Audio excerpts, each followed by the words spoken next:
Morning बच्चों, कैसे हो साहब? उम्मीद है अच्छे होंगे। तो अखिल सर एकेडमी यूट्यूब चैनल में मैं आपका स्वागत करता हूँ। यहाँ पर क्लास 9 से लेके क्लास 12 तक की मैथ्स आपको पढ़ाई जा रही है। यदि आपको मैथ्स सब्जेक्ट में किसी भी तरह का कोई डाउट होता है तो आप कमेंट बॉक्स में आप पूरा क्वेश्चन टाइप करके या फ़ोटो खींच के कमेंट कर सकते हैं, उसका सॉल्यूशन आपको मिल जाएगा। सेकंड,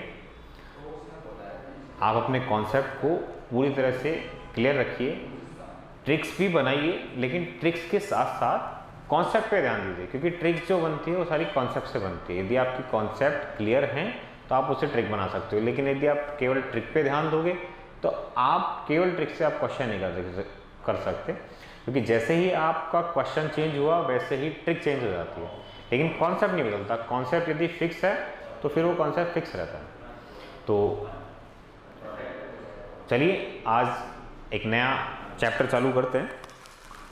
तो इस चैप्टर को चालू करने के लिए आप हमारे चैनल से जुड़े रहिए, चैनल को सब्सक्राइब कीजिए और लाइक कीजिए, ज़्यादा से ज़्यादा आगे बच्चों तक इसको पहुंचाइए ताकि और भी बच्चे जो हैं अपने कॉन्सेप्ट क्लियर कर सकें।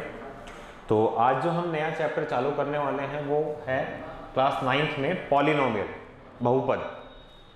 ठीक है, तो सबसे पहले तो बात करते हैं कि ये जो चैप्टर है ये आपका अलजेब्रा से जुड़ा हुआ है। अब अलजेब्रा क्या होती है? कहने का मतलब ये है कि यहाँ पर इस चैप्टर में आपको दो तरह के चीज़ों के साथ में डील करना है। जैसे एक तो आपको डील करना है कॉन्स्टेंट्स के साथ में, और एक आपको डील करना है वेरिएबल्स के साथ में।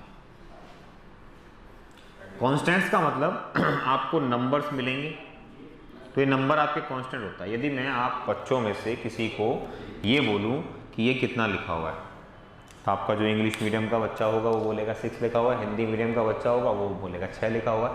ऐसा नहीं है कि हिंदी मीडियम वाला 6 नहीं बोल सकता या इंग्लिश मीडियम वाला 6 नहीं बोल सकता। ठीक है, सब बोल सकते हैं, लेकिन ये नंबर या तो हिंदी में बात करें तो 6 है, या फिर इंग्लिश में बात करें तो इसको 6 बोलेंगे। किसी को कोई दिक्कत है? सिंपल मैथमेटिक्स चल रही है। यदि मैं आप बच्चों में से पूछूं तो आप उसका आंसर ये देंगे। यदि कोई मेरे से पूछे कि ये क्या लिखा हुआ है तो मेरा आंसर भी यही होगा कि ये 6 लिखा हुआ है। मैं कोई थर्ड पर्सन से पूछ रहा हूँ, ठीक है, मैं साउथ अफ्रीका चला गया, वहाँ की लैंग्वेज मुझे समझ में नहीं आई, वो बात अलग है, लेकिन यदि मैं वहाँ पर जाऊँगा और इस न्यूमेरिक 6 को मैं पूछूंगा कि ये क्या है, तो हो सकता है उनका आंसर भी 6 ही हो। ठीक है, लैंग्वेज थोड़ी सी अलग हो सकती है, लैंग्वेज बदलने से नंबर की वैल्यू नहीं बदलेगी। ठीक है, चलिए अब वेरिएबल क्या होता है? जैसे मैं मान लूँ मैं कहूँ कि x है x, तो आप इसको क्या पढ़ेंगे? x ही पढ़ेंगे, इसको y पढ़ेंगे, इसको z पढ़ेंगे। ठीक है, लेकिन यदि मैं कहूँ कि x की आपको कोई वैल्यू लिखनी है, तो एक बच्चे ने बोली कि सर x = 6, तो सोचो क्या दूसरे बच्चे के दिमाग में 6 आया होगा? क्या ऐसा हुआ होगा? ना, दूसरे बच्चे के दिमाग में हो सकता है कोई और नंबर आया, दूसरे बच्चे के दिमाग में x की हो सकता है कि वैल्यू 12 आई हो, या x की कोई वैल्यू 16 आई हो, या x की कोई वैल्यू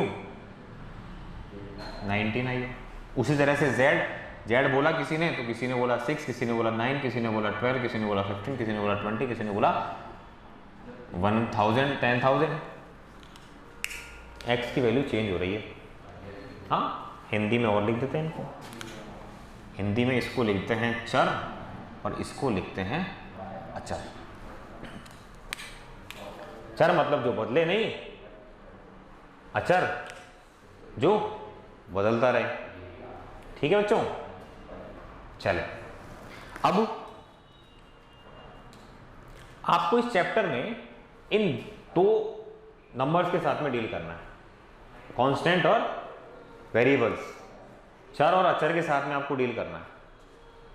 ठीक है बच्चों, तो कौन सा पद चर होता है, कौन सा अचर होता है, ये मैंने आपको समझा दिया। कौन सा कांस्टेंट होता है, कौन सा वेरिएबल होता है, लेकिन इस चैप्टर में आपको दोनों की मिक्सिंग मिलेगी। ठीक है, तो इसीलिए इस चैप्टर का नाम है बहुपद पॉलिनोमियल, क्योंकि इन दोनों में ये यहाँ पर कांस्टेंट और वेरिएबल इन दोनों की मिक्सिंग मिलेगी तो आपका एक बहुपद बनेगा, एक पॉलिनोमियल बनेगा। कैसे बनेगा अभी समझते हैं।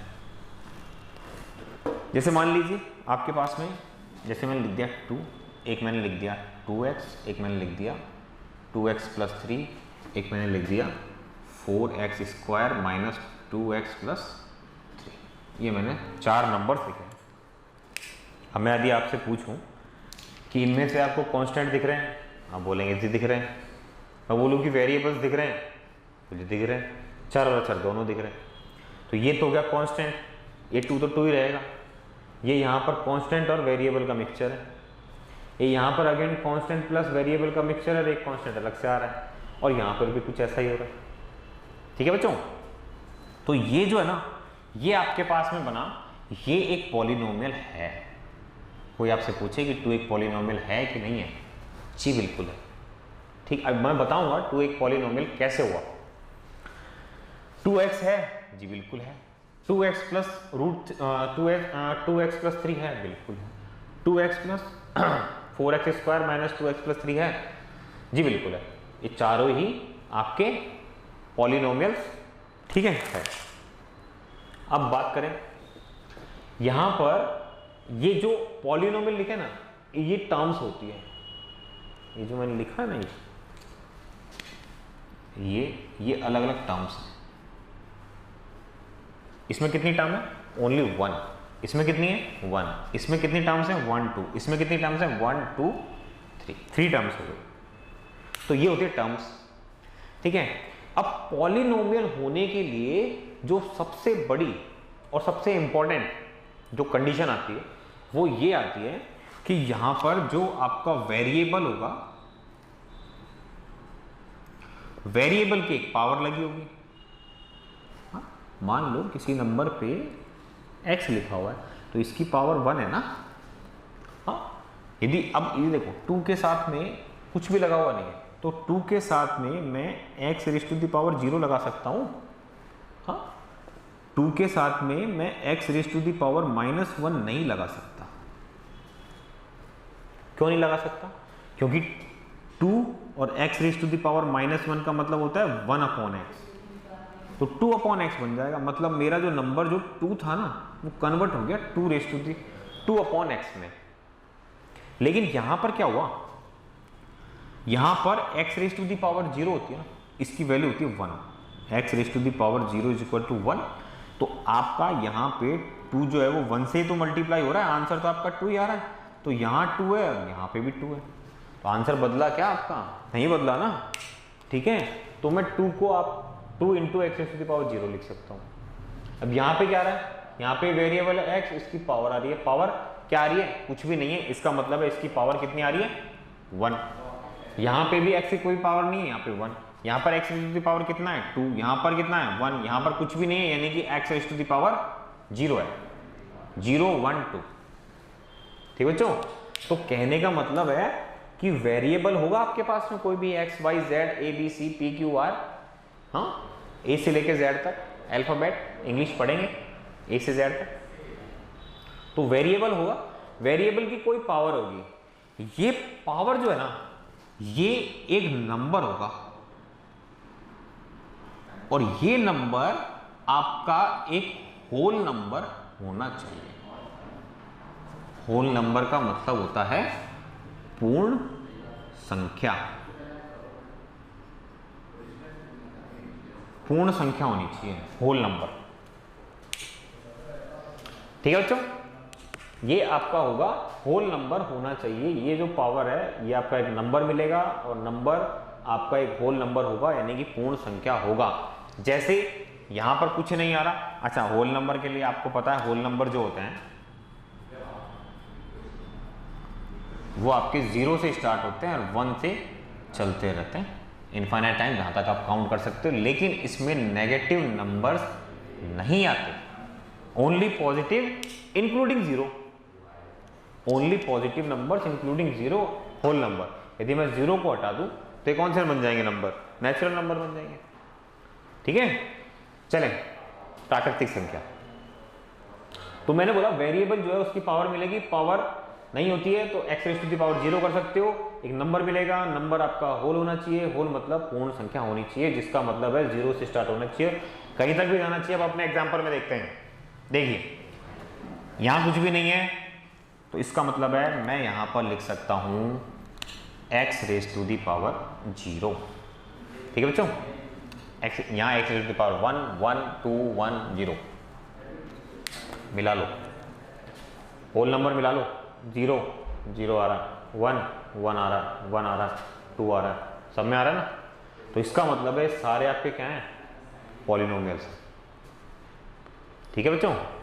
अब मान लो मैं ये लिख देता हूं कि रूट एक्स क्या ये एक पॉलिनोमियल है या नहीं है, पहले तो ये चेक करेंगे है या नहीं है, और एक नंबर और ले लेते हैं, जैसे मान लो 1/x ले लेते हैं, तो ये क्या है या नहीं है तो क्यों है, नहीं है तो क्यों नहीं है, इस बारे में आप थोड़ी सी बात करते हैं। जैसे मान लो आपके पास में तो 2 एग्जांपल दे दिए, अब यहां पर क्या हो गया, इसको आप कैसे लिख सकते हैं, x raise to the power 1/2, क्या 1/2 एक होल नंबर है कि नहीं है, ये बोलोगे नहीं है, क्यों बोलोगे नहीं है, क्यों बोलोगे, क्योंकि हम पढ़ चुके हैं, हम पहले ही चैप्टर में पढ़ चुके हैं होल नंबर नेचुरल नंबर क्या होता है।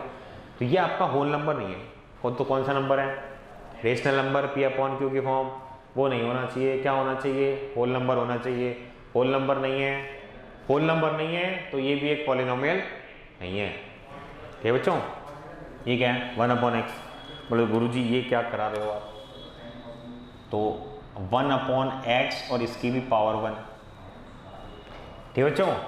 यदि आप इसको उल्टा लेके जाओगे, मतलब रेसिप्रोकल करोगे, उल्टा लेने जाने का मतलब है रेसिप्रोकल करोगे, तो x raise to the power -1 आएगा। तो क्या -1 आपका होल नंबर होता है क्या, यदि -1 आपका होल नंबर नहीं होता है तो क्या करेंगे, होल नंबर होना चाहिए ना, होल नंबर नहीं है, तो होल नंबर नहीं है तो इसका मतलब है ये भी पॉलिनोमियल नहीं है, ठीक है बच्चों। अब देखो थोड़ा आगे और चलते हैं, जैसे ये आपका लिखा है 2x + 3, एक ये टर्म लिखी हुई है, ठीक। अब ये जो ना, ये जो लिखा हुआ है आपका 2, ठीक है, ये 2 लिखा है, फिर यहां पर x की पावर कुछ भी नहीं थी हमने लगाई, लेकिन यहां पर ऑलरेडी x की पावर दी हुई है 2, तो इसमें x की कितनी है मैक्सिमम पावर कितनी है 2, तो ये आपकी डिग्री हो जाएगी।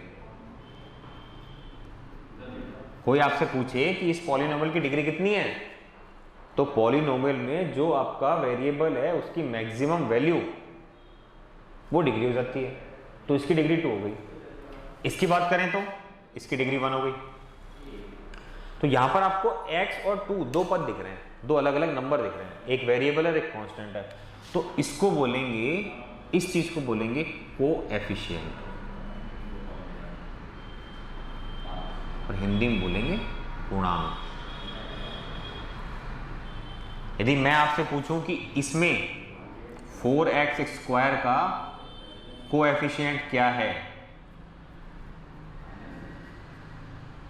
तो आप बोलोगे, सॉरी x² का कोएफिशिएंट क्या है, तो आप बोलोगे 4 है, मतलब x² के साथ में क्या मल्टीप्लाई हो रहा है, 4 मल्टीप्लाई हो रहा है, ठीक है बच्चों, समझ में आया। तो यदि समझ में आया है तो आप इसका स्क्रीनशॉट लें, अपनी कॉपी में उतारें और नोट्स तैयार करें। हाँ बच्चों, उतार लिया हुआ स्क्रीनशॉट, ठीक है। नया टॉपिक है बहुपद के शून्य या zeros of polynomials.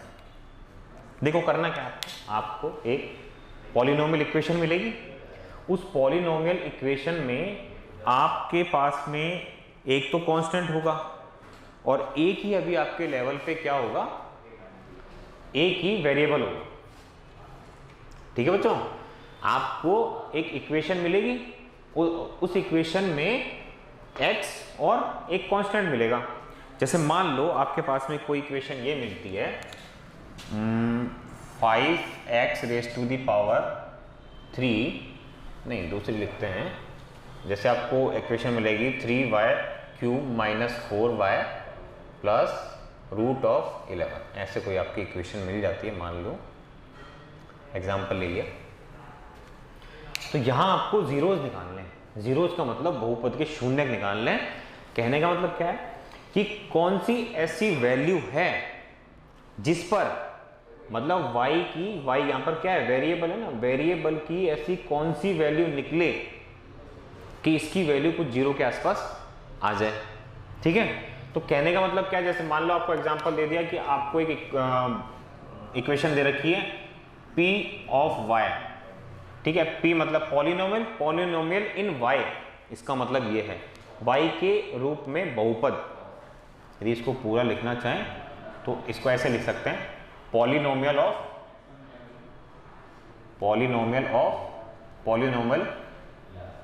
In y। Okay, आपको ये दे रखा है 3y cube minus 4y plus root of 11, ये रूट है। ओके, अब आपको ये दे दे कि चेक इसके जीरोज निकालने, चेक करना है आपको, और आपको वैल्यू देगा y इज इक्वल टू 2 पे, y इज इक्वल टू 2 पे आपको इसके क्या निकालना है, जीरोज निकालना है। y इज इक्वल टू 2 रख दो, तो y इज इक्वल टू जब 2 रखोगे आप तो 3 आएगा, 2 raise to the power 3 minus 4, और y की वैल्यू आ गई आपकी 2 प्लस रूट 11। ठीक है बच्चों, अब आप इसको सॉल्व करो। यदि आप इसको सॉल्व करोगे तो आपके पास में आंसर क्या आएगा, 24, 8 और रूट 11। तो 24 में से 8 गए तो 16 प्लस रूट 11। मतलब कहने का मतलब ये है कि जब आपने y की वैल्यू 2 रखी, y की वैल्यू जब आपने 2 रखी, तो 2 रखने के बाद में आपकी जो पॉलिनोमियल इन y इक्वेशन थी उसका आंसर आया 16 प्लस रूट ऑफ 11। ठीक है बच्चों, तो इसका आंसर आया 16 प्लस रूट 11। अब y इज इक्वल टू 2 पे आपको वैल्यू निकालनी थी। अब इसकी जगह कुछ और भी वैल्यू आपको मिल सकती है। मान लो y इज इक्वल टू 1 पे निकालनी होती तो आप क्या करते, y की वैल्यू 1 रख देते। अब जैसे आपके पास में जैसे मान लो एक इक्वेशन आती है और एक दूसरी इक्वेशन लेते हैं अपन, जैसे लेते हैं 4t raise to the power 4 plus 5t cube minus t square plus 6। ये आपकी p ऑफ t है, पॉलिनोमियल इन t। आपको चेक करना है t is equal to a पर वैल्यू निकालनी है, t is equal to a पर। तो सिंपल है, जहां t दे रखा है वहां a रख दो। ये आपका हो गया 4 a raise to the power 4, 5 a raise to the power 3 minus a square plus 6।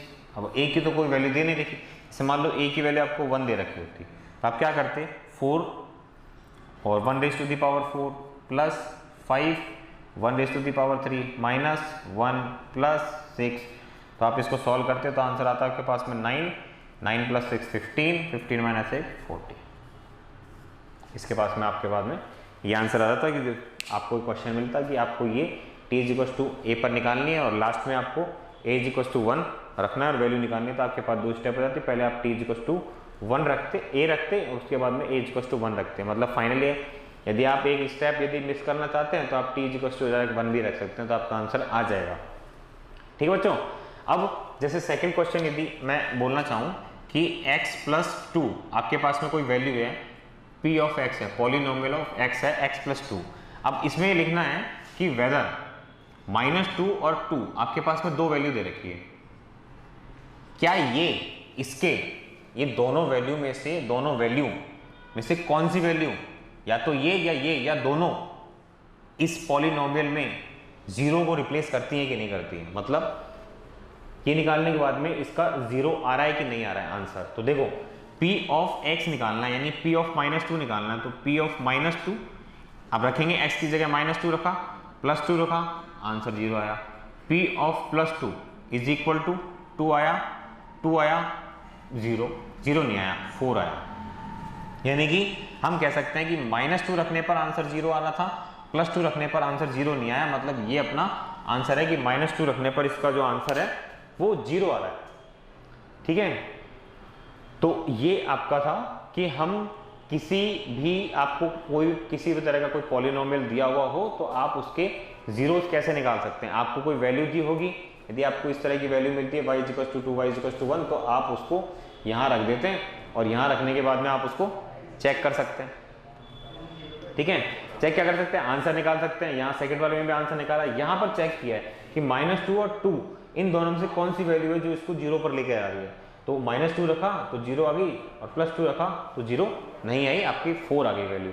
मतलब कहने का मतलब यह है कि इसमें से -2 जो है इस पॉलिनोमियल को 0 पर लेके जाएगा, +2 इस पॉलिनोमियल को 0 पर नहीं लेके जाएगा। ठीक है बच्चों, चले आगे। तो आप इसका स्क्रीनशॉट ले लीजिए।